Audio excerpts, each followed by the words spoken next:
Mon rêve était d'enseigner les techniques modernes de la chirurgie de la main et de soigner des patients qui viendraient de partout au Québec. Il y avait, et il y a encore, un besoin très important dans mon domaine ici. Et j'ai quitté mon pays, la Belgique, après avoir complété ma formation aux États-Unis, dans ce but. Malheureusement, après un début de carrière enthousiaste, j'ai déchanté. J'étais professeur adjoint en chirurgie plastique à l'Université de Montréal, qui était un des plus grands services du monde, ou en Amérique du Nord en tout cas. J'avais une pratique enviable et des revenus confortables.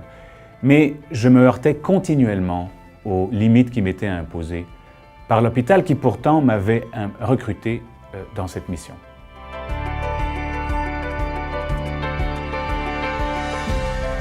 Accès limité au bureau de consultation et bien sûr à la salle d'opération et même à l'équipement de chirurgie dont j'avais besoin. Les patients devaient attendre 12 mois et plus pour me voir et encore des mois avant d'être opérés. Le nombre de patients que je voyais dans une journée dépassait souvent 80 ou 100, alors le temps de consultation était réduit à quelques minutes avec la main sur la porte. Ceci pour une spécialité aussi complexe que la chirurgie de la main. Ces patients avaient attendu tellement longtemps, leurs larmes et leur détresse me touchaient et me brisaient le cœur. J'avais pas de contrôle sur l'environnement dans lequel je soignais. Je devenais frustré du refus constant de l'hôpital d'investir dans l'équipement pour offrir des techniques moins invasives qui étaient pourtant tellement bénéfiques pour les patients. Je devenais frustré par les annulations incessantes de mes salles d'opération, parfois la veille, et la désorganisation complète de ce système qui devenait chaque jour de moins en moins humain. Je suis devenu médecin pour aider les autres et je me trouvais dans un système qui déshumanisait la médecine. Seul le budget semblait important. Et mes patients dans tout ça. Je trouvais même que le terme bénéficiaire des soins était anachronique. Bénéficiaire de quoi?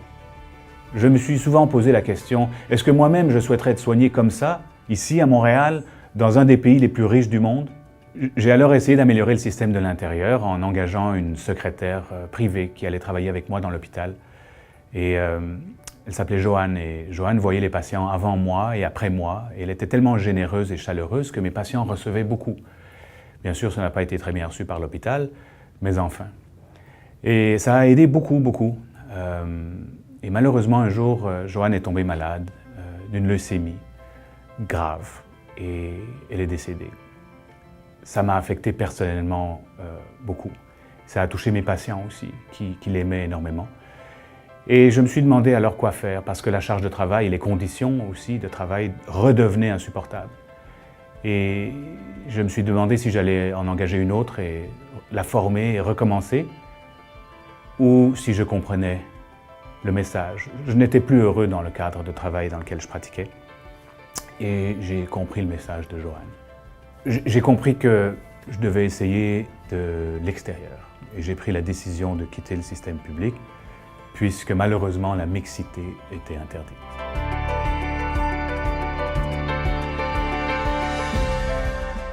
C'était le 1er novembre 2010. J'ai pris mon courage à deux mains et j'ai remis ma démission. J'ai aussi renoncé à mon poste de professeur adjoint à l'Université de Montréal pour ouvrir une pratique privée ici à Montréal, pour offrir les techniques les moins invasives en chirurgie de la main. Personne au Canada ne l'avait fait jusque-là et la plupart de mes collègues me garantissaient un échec. J'avais une mission, celle d'offrir un autre choix aux patients d'ici au Québec et de partout au Canada. Je voulais une pratique dans laquelle le patient se trouverait au centre de tout, ses besoins avant les miens. Une médecine spécialisée de proximité, à l'écoute et chaleureuse, en offrant ce qui se fait le mieux dans le monde dans le domaine de la chirurgie de la main.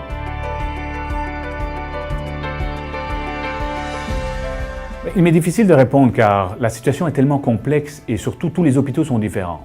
Mais mon expérience à moi, c'est que pendant 6 ans, dans tous les hôpitaux où j'ai travaillé, j'ai vu trop de médecins désabusés, du personnel paramédical épuisé, ayant perdu la motivation profonde d'aider les autres. Le patient doit pourtant passer d'abord. Bien sûr, il y avait des exceptions, mais trop rares et trop fatigués aussi. Dans mon cas particulier, je déplorais l'absence totale de contrôle sur mon environnement pratique. Je n'avais pas assez de temps à offrir à chaque patient, pas assez de soutien en personnel non plus, pas d'accès à la salle d'opération, à l'équipement.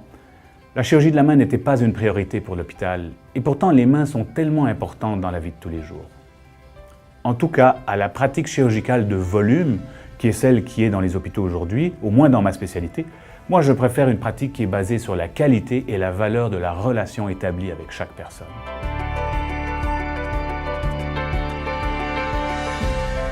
Quitter le système public a été une des décisions les plus difficiles de ma vie, car malheureusement il n'est pas possible d'offrir des soins privés et publics en même temps ici au Canada. C'est illégal. Donc je devais impérativement sortir du système public et des hôpitaux, ce qui fut difficile et très risqué. Honnêtement, je gagnais très bien ma vie, je travaillais beaucoup dans les hôpitaux et travailler beaucoup ne m'a jamais dérangé. J'adore ce que je fais. Ce fut vraiment pas un choix financier, ce fut un choix guidé par un idéal, tout simplement. Je n'aime pas le manichéisme du débat médecine privée, médecine publique. Je laisse ça aux politiciens. Je pense que c'est une approche qui divise au lieu de rassembler. J'aime mieux parler de pratiques personnalisées. Qu'elle se pratique à l'hôpital, en clinique, elle doit être humaine, proche, empathique et pleine de compassion. Les patients sont des personnes qui nous confient leur santé dans un grand état de vulnérabilité. Être patient, après tout, ça veut dire celui qui souffre. C'est un cadeau qui nous est fait à nous de pouvoir soigner les autres. Qui est le bénéficiaire finalement? Tous les médecins sont différents, dans le public ou dans le privé. Il ne faut pas généraliser et plutôt que de blâmer et de juger, je préfère m'interroger et voir quelles solutions je peux apporter et avancer.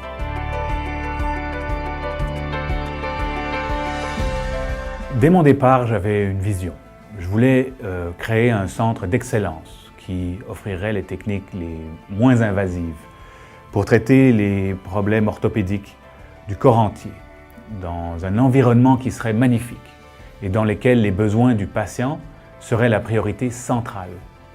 Une clinique dans laquelle les patients se sentiraient écoutés, compris, valorisés à tout moment et à chaque étape de leur expérience de soins. Chaque patient mérite d'être traité comme un chef d'État, de manière exceptionnelle, parce que chacun mérite d'être traité comme une exception et non pas comme la règle. Ce mot « exception » est devenu le nom de famille de la clinique, Exception MD.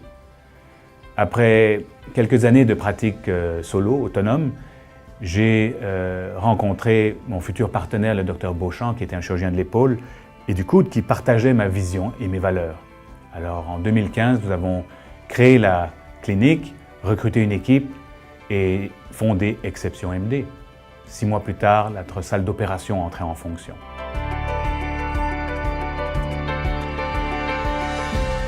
Bonne question. En fait, j'appelle d'abord les gens que je soigne par leur nom, et souvent leur prénom, car je crois en une médecine chaleureuse et de proximité.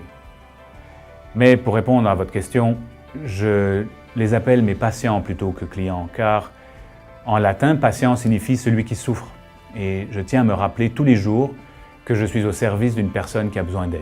Vous savez, les soins sont toujours financés par quelqu'un. La gratuité n'existe malheureusement pas. Au Canada, nous avons la chance d'avoir un système public qui offre les soins à la population. J'ai finalement compris et accepté que le système public fait tout ce qu'il peut. Les soins de base offerts dans le public ne suffisent pas toujours à répondre aux besoins de tous. Je me souviens que chaque patient qui choisit de venir me voir est une personne qui choisit d'investir en moi en supplément de ce qu'il ou elle a déjà payé en impôts. Les assurances ne couvrent que rarement les soins chirurgicaux privés. Et les attentes de nos patients dans une pratique privée sont naturellement élevées. Et nous y répondons chaque jour, en les dépassant même le plus souvent. Depuis l'ouverture de la clinique, la demande grandit chaque année, et notre équipe aussi.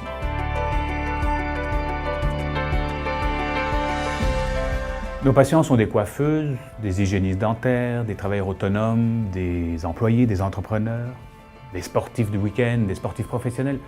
On est loin de la clientèle Hollywood ou des riches et célèbres. Je suis très heureux de ce constat parce que je suis devenu médecin pour soigner le plus grand nombre de personnes sans discrimination. Bien sûr, nos services ont un coût, surtout que l'approche est tellement personnalisée. Nous travaillons à chaque jour pour les rendre plus accessibles à plus de monde, mais ils restent beaucoup inférieurs à ceux des États-Unis, par exemple. Alors c'est une question de choix, et 99% de nos patients recommandent nos services et nos soins parce qu'ils ont reçu tellement plus que ce à quoi ils s'attendaient.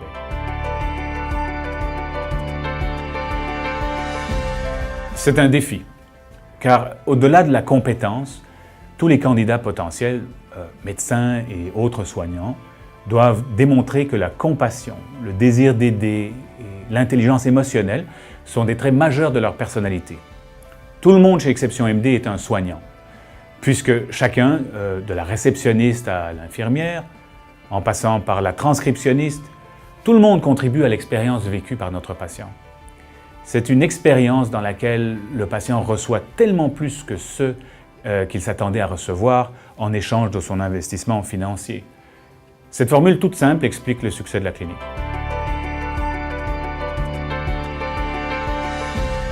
Je crois qu'il était plus que temps que les médecins entendent la voix de leurs patients. Si on y pense, les témoignages de ce genre sont souvent la seule manière que le patient a pour exprimer son opinion sur ce qu'il reçoit comme service médical, que ce soit à l'hôpital ou dans une clinique. Je pense que les commentaires positifs renforcent et les commentaires négatifs sont instructifs à condition qu'on les écoute. Vous verrez que dans la plupart des cas de commentaires négatifs au sujet de médecins, il s'agit de problèmes de communication et d'empathie, beaucoup plus souvent que des problèmes de compétences. Les spécialistes, surtout, traitent trop souvent un cas ou un organe et oublient qu'ils sont avant tout médecins et qu'ils devraient d'abord traiter un être humain qui souffre dans son ensemble.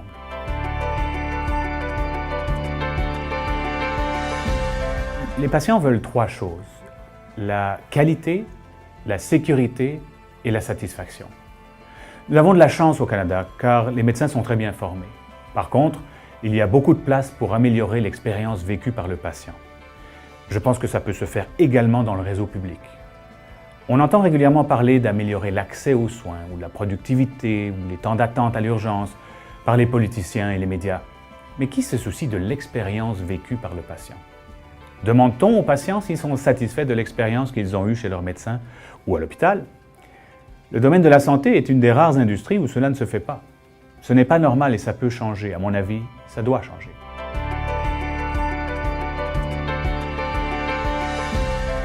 Le désir véritable d'aider et de soulager, en donnant beaucoup plus que ce que le patient s'attend à recevoir. L'innovation constante est une priorité chez nous. Nous cherchons sans cesse des manières d'améliorer ce que nous faisons, mais aussi la manière de laquelle nous le faisons à chaque étape du processus. Nous demandons constamment à nos patients ce que nous pouvons améliorer et appliquons immédiatement ce qui peut l'être. Le taux de satisfaction de nos patients dépasse les 98 à 99% et on en est très fiers.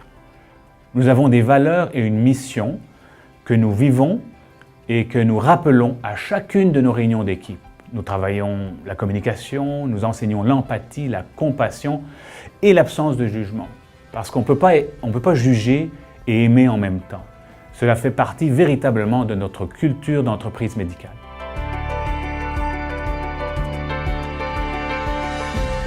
Oui, bien sûr, je n'enseigne plus aux étudiants en médecine ou aux résidents en chirurgie plastique comme je le faisais auparavant. J'étais appelé à faire une carrière académique. Par contre, j'enseigne différemment. Notamment en mettant à la disposition des patients et du public en général, de façon gratuite, de l'information qui normalement ils devraient obtenir de leurs spécialistes par des livres, des vidéos qui sont disponibles sur nos sites internet. En outre, je reçois souvent des visiteurs en salle d'opération, des ergothérapeutes, des étudiants en médecine qui veulent observer notre façon de pratiquer et d'opérer, qu'ils ne peuvent observer nulle part ailleurs, en tout cas pour le moment. D'ailleurs, nous soignons chaque année au moins une dizaine de médecins à la clinique, ce qui démontre un changement de mentalité. Imaginez les médecins eux-mêmes qui se tournent vers le privé pour se faire soigner, en raison surtout des techniques moins invasives qui leur sont offertes. Bien informés, les patients peuvent faire de meilleurs choix pour leur santé.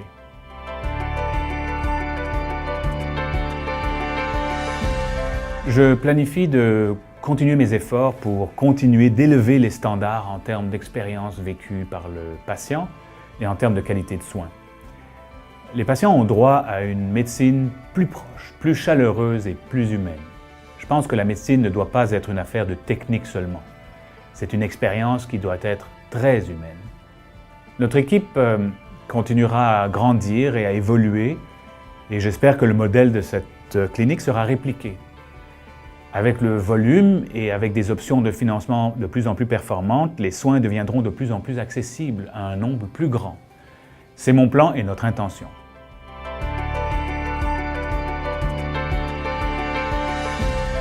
C'est simple, c'est l'expérience humaine, le plaisir que j'ai à connaître chacun de mes patients personnellement, de comprendre leurs besoins et leurs inquiétudes pour pouvoir les aider de la manière la plus personnelle et chaleureuse qui existe dans un cadre agréable. Tout est fait sous anesthésie locale et donc les patients sont parfaitement conscients, ils peuvent donc parler et échanger avec moi. Quand un patient me dit en sortant de la salle d'opération « c'est une opération et pourtant j'ai eu du plaisir, je me suis amusé », quand un patient éclate de rire pendant ou après l'intervention, quand je vois dans leurs yeux des larmes de joie, je sais que j'ai gagné mon défi. Ma journée est faite. J'ai de la chance, ça arrive presque tous les jours.